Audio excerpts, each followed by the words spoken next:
Alright, guys, it's Professor Aiden Deskins coming back to teach you guys about Unit 5, the Civil War. Little surprise. Green means go.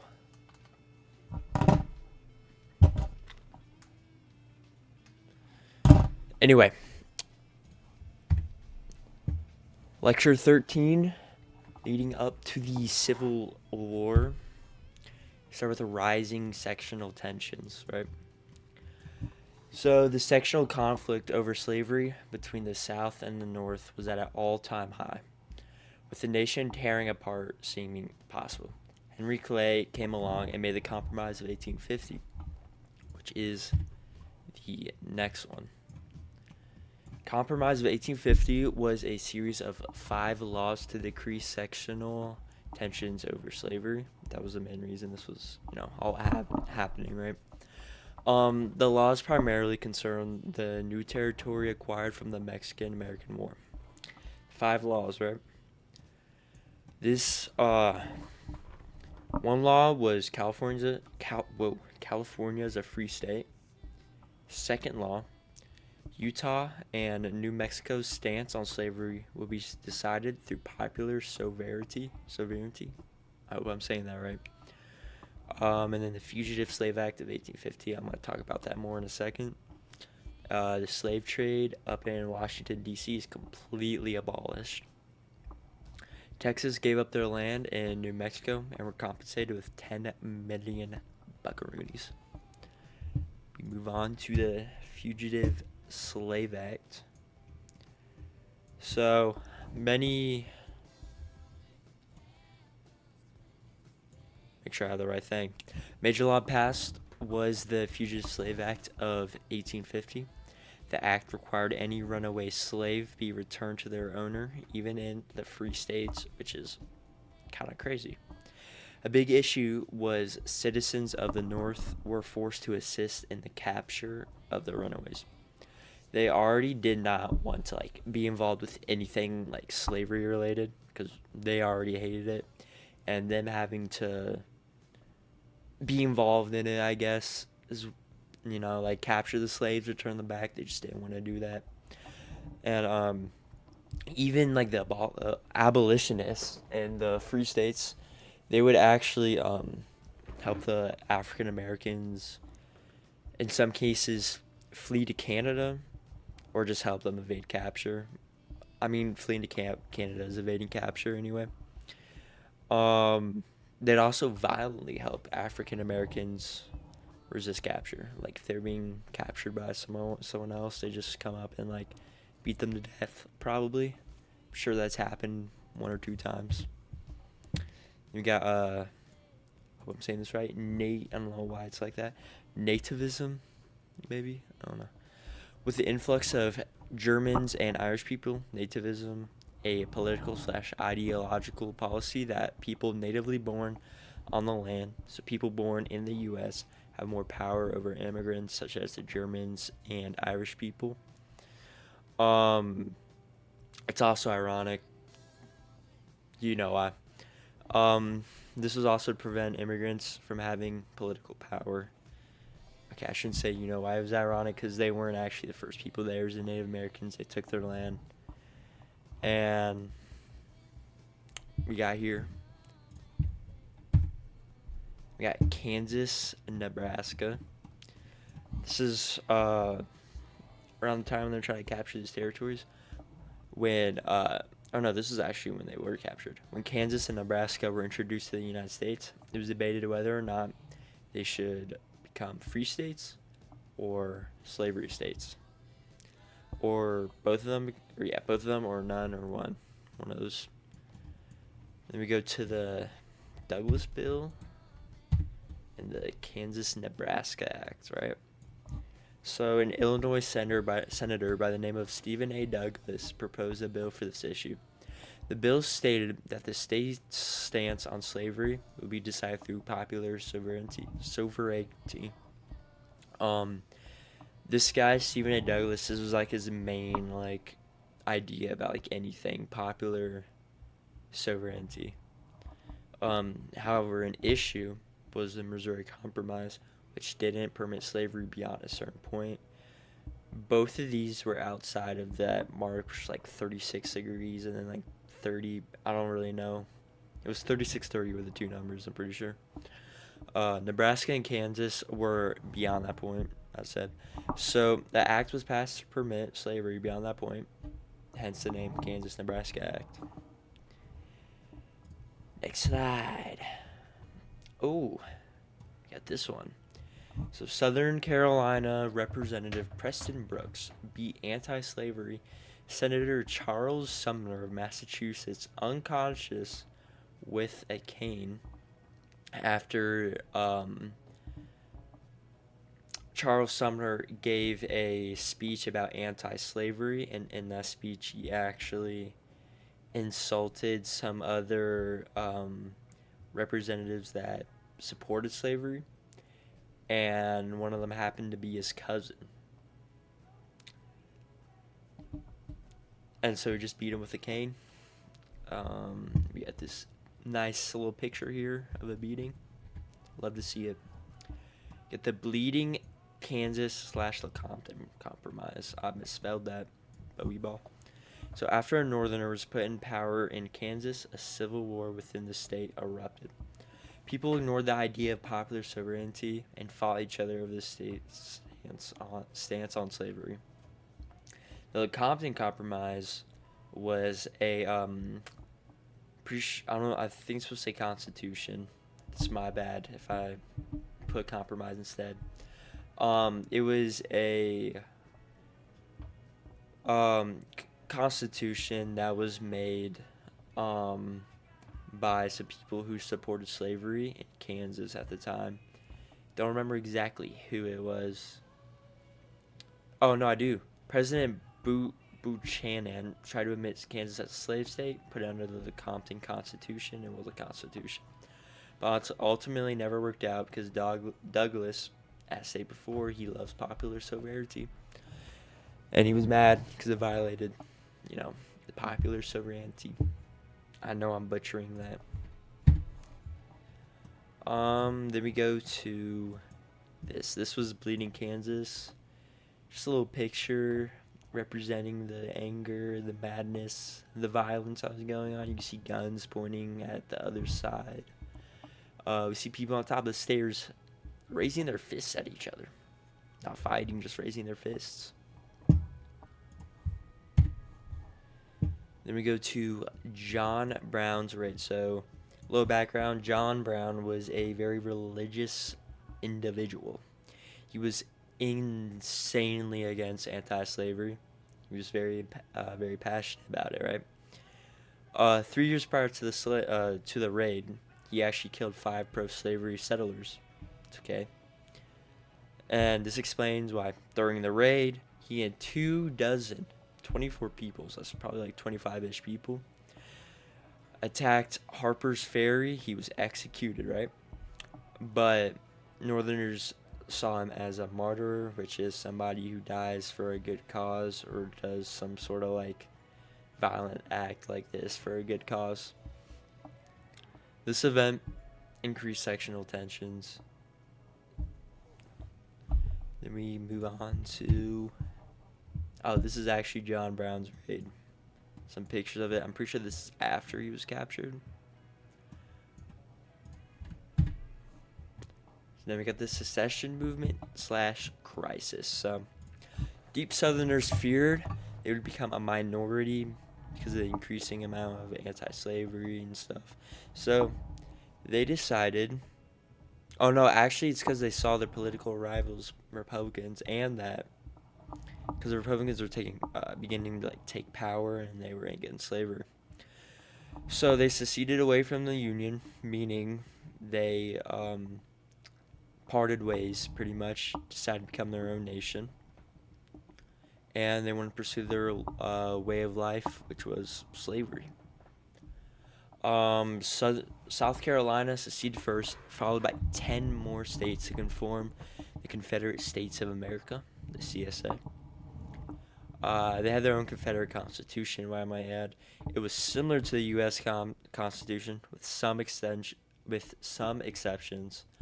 One of the biggest exceptions, of course, being allowed slavery in all territories. The Crittenden Compromise. So, basically, what it is, Senator of Kentucky John Crittenden proposed amendments to keep slavery protected in slave states, extend the Missouri Compromise to the Pacific Ocean. This was as a way to keep seceded, or like, I don't want to say keep seceded states. It's a compromise, pretty much. I don't know where I was going with that. Ignore that. You're the political parties. Where's that at? Alright, so we got the Whig Party. That completely dissolved. And as previously mentioned, the Republican Party emerged, dedicated to ridding the country of slavery. The South also is almost entirely Democratic, fighting to keep slavery. This is a little 1v1 going on right here. The Lincoln versus Douglas debate. So, Know Nothing Party. Forgot to mention that. That was before the Republicans majorly supported nativism. Remember that. So the Lincoln versus Douglas debate. Abraham Lincoln argued that a half slavery, half free union would fall apart into two. And popular sovereignty, the solution Douglas advocated for, is useless. Each had their own unique idea of freedom, driving their opinion on the matter. Douglas fought for white supremacy, while Lincoln simply fought for blacks to have the same natural rights as whites. Pretty simple. Here we got Lincoln, Abe Lincoln, the GOAT. We got Stephen A. Douglas right there. Not as much the GOAT. Freeport Doctrine. So during the Lincoln versus Douglas debates, Douglas made a doctrine that could ban slavery by refusing to pass laws protecting it. That's all it really was. Then we got the election of 1860. So this was Abraham Lincoln. When he first got elected, he'd win the election with the Republican Party.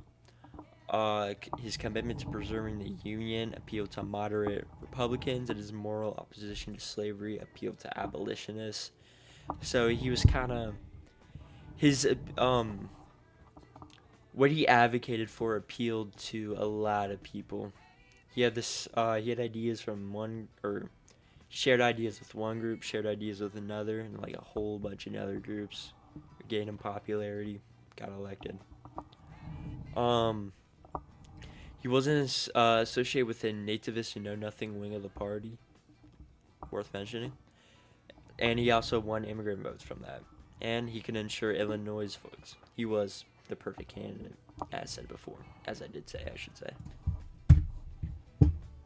Oh, it goes back to Freeport Doctrine. And then we go to notable people.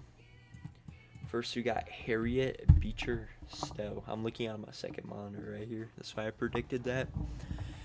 So Harriet was an American author who wrote many, many books about slavery.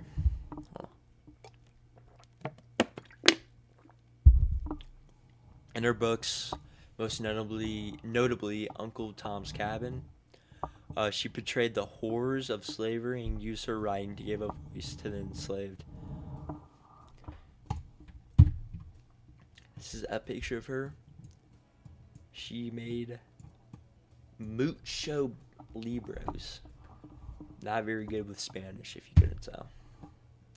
Got Dred Scott versus Sanford. Oh, sorry. Oh. So, Dred Scott was a slave who was brought into a free state, Illinois, with his owner. As soon as he returned to Missouri, he decided to sue his owner, Sanford, I'm assuming, No, I know actually. He sued for freedom, claiming he was free as soon as he stepped foot into Illinois. The case made it all the way to the Supreme Court. Unfortunately, he does not win. He does end up getting his freedom later though, but he doesn't even get to live free for like a year. I'm pretty sure, like just under a year. Picture of Dred Scott right there. Magnificent individual. And then now we got Abraham Lincoln, the GOAT, by the way. Abraham Lincoln, already experienced in politics, was elected in 1860. Hated slavery, knew he got to compromise with the South to keep the Union together, however. But he wanted to prevent the expansion of slavery. His basic values and morals made him a prominent figure for the Republican Party. Another picture of the GOAT, an infamous picture. It's kind of crazy that's what he looked like. I don't know. Now we move on to Lecture 14, First Modern War, aka the Civil War. The Cotton Diplomacy. So this was, pretty sure this, this was the South's strategy, quote unquote. So the strategy was to stop trading cotton with Europe. So they thought that the Europe countries, especially Britain and France, desperately needed their cotton. So the Europe and France would like switch sides to the CSA, favor them and help them in the war.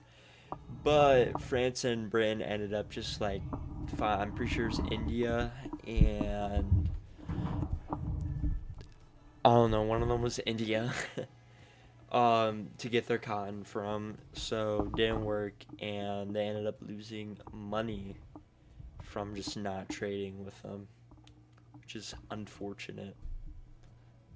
No, that's fortunate. My bad. I did not mean it like that. So this was the Union's plan, the Anaconda plan. This is the So basically, they had, I'm pretty sure it was the Missouri River or the Mississippi River. The plan was to blockade the ports on the Mississippi River, and eventually just take over the river, which will divide the South like directly in half, which is pretty easy to overtake something from there. Oh, so it's almost my bedtime. Something worth mentioning is the North already had an advantage with their border states. The border states actually provided a lot of manpower and had important industrial and agricultural advantages. Fort Sumter, this was what many people agree started the Civil War, widely regarded as the event that started the Civil War. Confederate forces attacked a Union fort in South Carolina, where the Union would surrender 34 hours later. Might have been their first L, might have taken an L there, but they ended up taking a W, as we all know today. This is just a picture of the Fort Sumter. Don't know why it's like that. Gettysburg. This is the one of the bloodiest battles I'm pretty sure that's ever taken place in America. Largest battle also fought in America, with around 165,000 troops total. Battle only lasted like 3-ish days and ended up with the Union coming out on top, which was a huge victory for the Union. The battle severely damaged the South's hope for victory, destroying their morale. It was also, like I said, one of the most bloodiest battles ever in American history. Now we go to the writ of court. I don't know how to say that. Habeas corpus. I don't know. I have no idea how to say that. Oh, sorry. Excuse me. I've been yawning a lot. I'm not sure why. It's my bedtime. That's why. This gives any any prisoner the right to stand before a court to see their detention/sentence is lawful, to see if it is lawful. President Lincoln ended up suspending this for people who are suspected to be betraying the Union. The Emancipation Proclamation. So, it's pretty basic. January 1st, 1863. Abraham Lincoln just said, you know what? All enslaved in Confederate states in rebellion, you guys are free. You guys can do anything you want. You guys just go out, murder a couple white people. You're chilling. Okay, I don't know about that last part. I kind of made it up. This is Gettysburg, by the way. Not a lot of blood, I'd say. Very chaotic. Kind of thought it'd be more organized, not gonna lie. Like, I don't really know how to expect who's on whose side. Anyway, the Gettysburg Address. Infamous speech, by the way, by Abraham Lincoln. So after the gruesome battle, that was Gettysburg, Lincoln gave a speech in November. Commemorating the dead and reassuring the nation they died for freedom and equality. The New York draft riots. So it was a mob of mostly Irish immigrants that would attack draft offices, the mansions of wealthy Republicans, and industrial establishments, and city blacks after a change in the status of blacks that caused a racist backlash. Man, I cannot speak. The riot killed over 100 people before it was ended. Did a lot of damage. And then right here we got a little little photo drawing, not a photo. Copperheads. So Copperheads was a term to describe people who opposed the war, named after a poisonous snake that strikes without warning. Never seen a copperhead. Actually, no. I've seen a copperhead out in the country one time. I think my dad caught it. I'm not sure. Anyway, Pacific Railway Act. So this provided federal support, including land grants and governmental bonds, to the Union Pacific and Central Pacific Railroads to build the first ever transcontinental railroad, uniting the East and West coasts, boosting westward expansion, and creating a national transportation network. Though it also displaced the Native Americans, but Americans back then did not care, which is pretty bad. Would not advocate for it nowadays. The Homestead Act, a U.S. law offering 160 acres of public land to settlers for a small fee, requiring them to live on, improve, and farm the land for 5 years to gain full ownership. That's it. The Morrill Land Grant Act.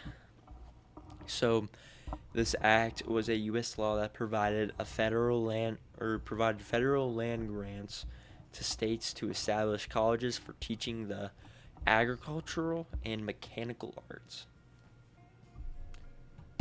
Song's a banger. I don't know if you can hear it. Can they hear it? Oh, yeah. So the National Bank Act created a unified national banking system and currency for the U.S., allowing federal chartering of banks that issued stable banknotes backed by U.S.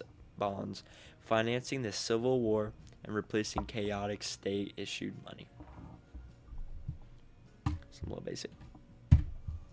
We got Sherman's March to the Sea. I'm pretty sure this is the last thing in Lecture 14. So, devastating total war campaign by Union Major General William T. Sherman in the late 1864, where 60,000 troops marched from Atlanta to Savannah, Georgia, destroying infrastructure, seizing supplies, and terrifying civilians to break the Confederacy's will to fight by making them feel the hard hand of war. And we got a little picture to go along with it.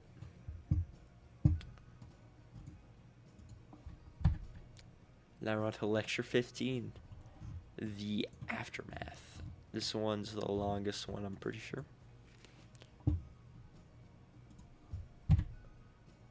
We jump all the way over past the couple to Lincoln's 10% plan. This one kind of jumps around. Oops. So the Proclamation of Amnesty and Reconstruction, which is what this was. Let me fact check that real quick. No, it was right. I don't know why I'm searching that up.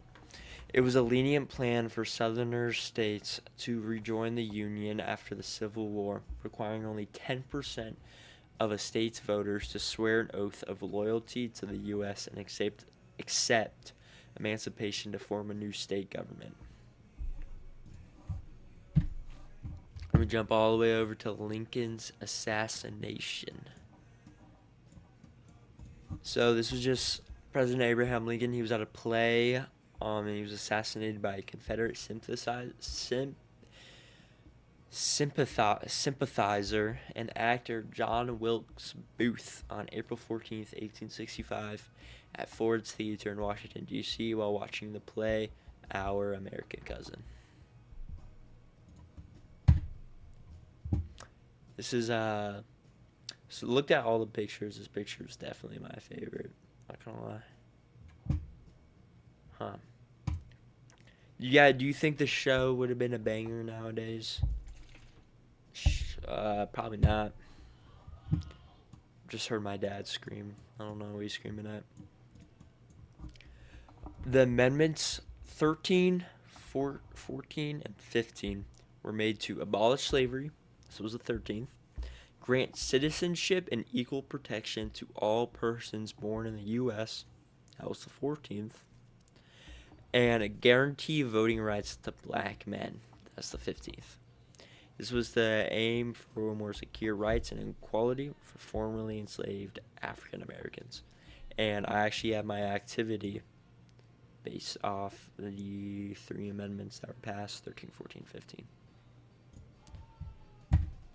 You jump all the way over to the credit mobilier. Don't know how to say that. It's only 8:30.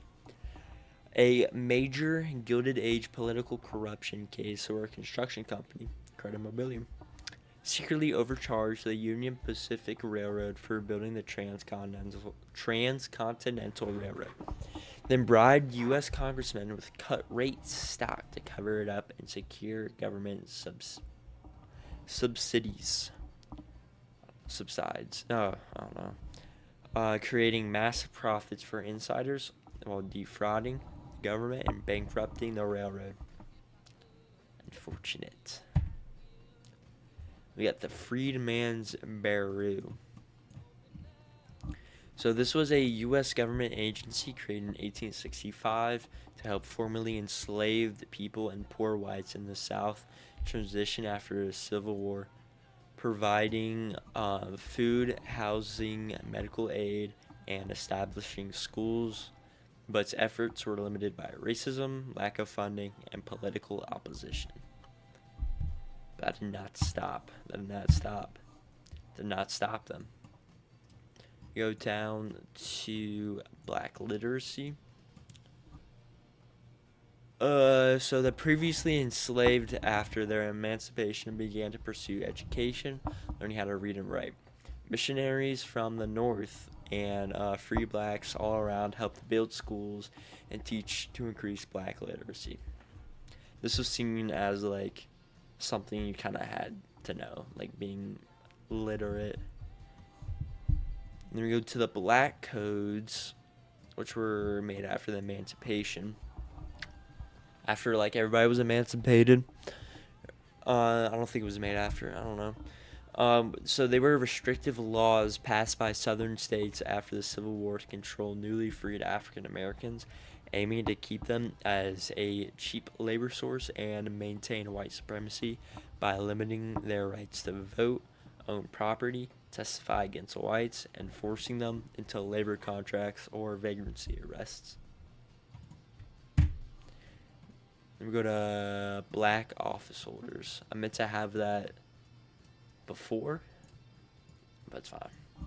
So thousands of black Americans entered public office for the first time, holding positions like local sheriffs, school boards, and even the U.S. Congress. Notable names include Hiram Revels and Blanc K. Bruce. Both were the first two ever black senators. Then we go to Andrew Johnson. Where's Andrew Johnson? So Andrew Johnson was the 17th president of the United States, and he's and what he's most known for is the presidential Reconstruction, which prioritized quick reunification but allowed southern states to enact the Black Codes, restricting freedmen's rights, directly clashing with the radical Republicans in Congress, leading to vetoes, the first presidential impeachment, and establishing debates over civil rights, citizenship, and federal power that shaped Reconstruction's failure to fully protect black Americans. I love this song. This is Andrew Johnson in the flesh. Take a little drink. No. Radical Republicans were a powerful faction within the post-Civil War Republican Party who advocated for full civil rights, voting rights, and equality for black Americans, believing the federal government should enforce these changes. Then we go over to the liberal Republicans. A faction within the U.S. Republican Party formed by members opposing radical Reconstruction, advocating for civil service reform, limited government, and reconciliation with the South. Basically made to oppose ideas of the radical Republicans. Had the same idea of being against slavery, though.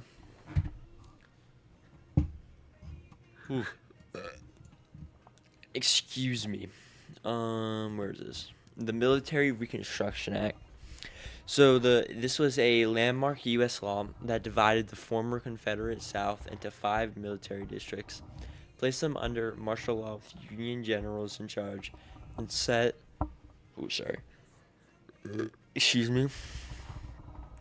strict conditions for readmission to the Union, requiring states to adopt new constitutions, ratify the 14th Amendment, and guarantee black voting rights, ensuring federal control to protect freedmen and limit ex-Confederate power during congressional Reconstruction.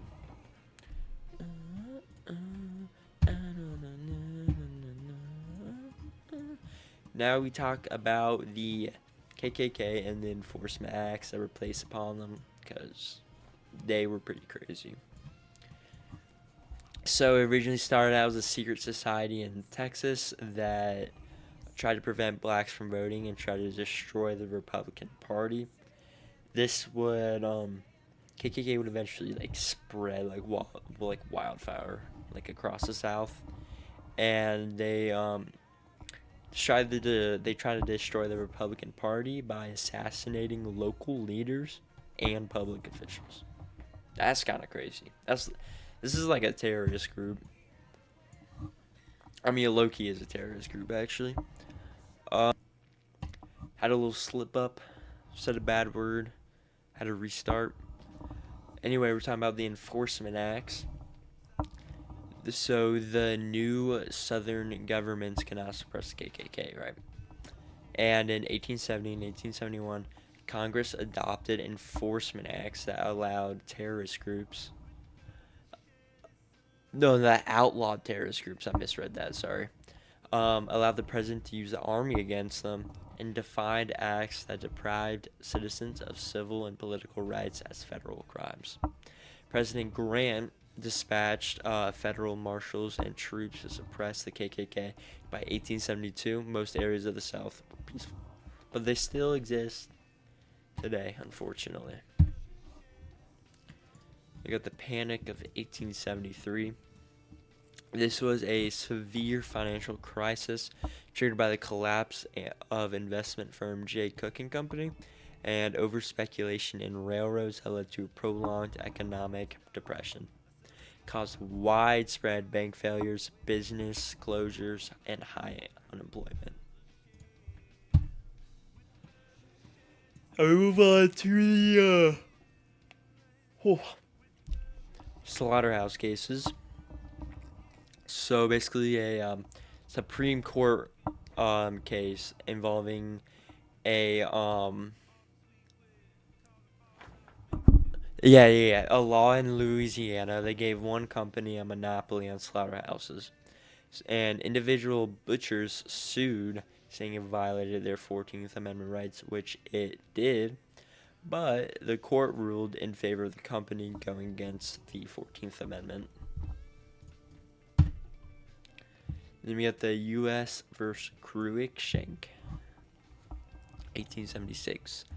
Supreme Court case that significantly weakened federal protection for civil rights by ruling the 14th Amendment only applied to state actions, not private conspiracies. The Bill of Rights wasn't directly enforceable against individuals by the federal government. That was one thing. Also something I should note. This would contribute, this and the next one, and this and the next one, they contribute to like the development of the Jim Crow laws future down, like just further down the line. Something I might as well add. The U.S. versus Reese, 1876.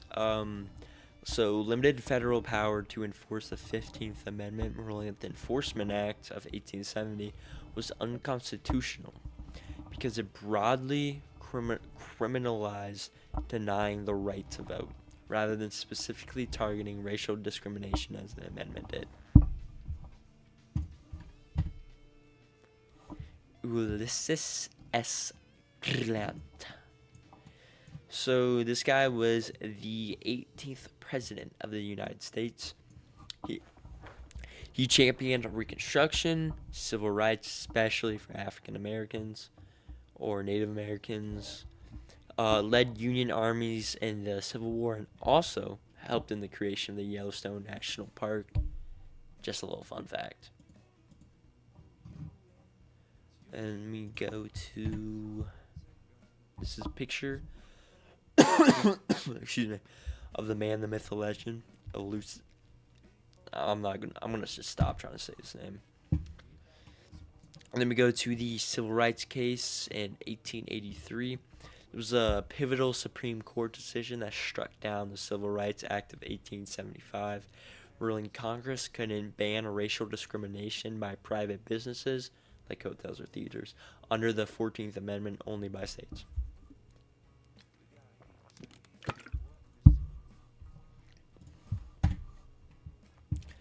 Now we go on to some other stuff that was happening at this time. We got saying of waving the bloody shirt, a political tactic primarily used by Republicans after the Civil War to evoke emotion and guilt for wartime sacrifices by constantly reminding voters of Southern Democratic atrocities and the blood spilled, urging continued Northern vigilance.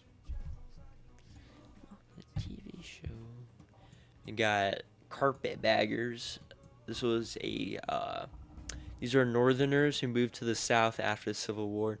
The term was given by Southerners who saw them carrying all their belongings in a carpet bag, suitcase, and thought they came to exploit the misfortune of the South.